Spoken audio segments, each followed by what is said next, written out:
It is estimated that the average mind processes around 12,000 to 60,000 thoughts per day. Multiply that number by 365, and that's somewhere around 14 million thoughts per year.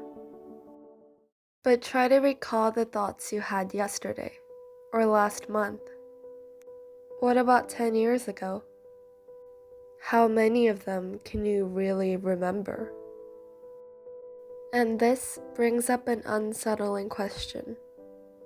If I can't recall those thoughts and moments, which logically is perfectly natural, can I really say that their existence had any meaning?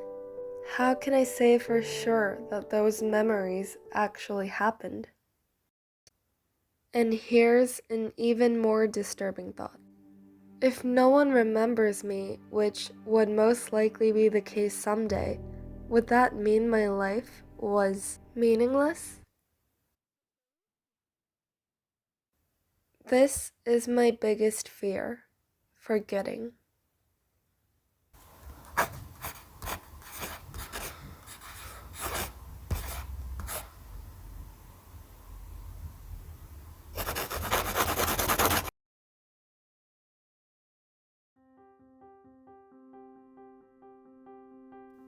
The world we live in is extremely subjective.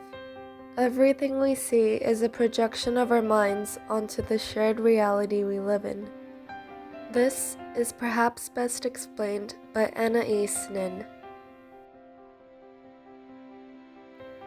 We see the world not as it is, but as we are.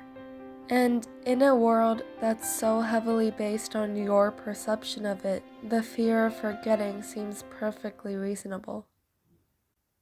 To rein in my growing fear and dreadful sense of nihilism, I've tried in vain to savor every single moment and every single person I've encountered, especially after moving schools and losing loved ones. I've tried everything, from screen recording messages to obsessively taking photos to record every minute detail of my life. But then I realized that if I spend every living moment trying to record it, trying to prepare myself for the eventual letdown of my memory, I'm not really living that moment.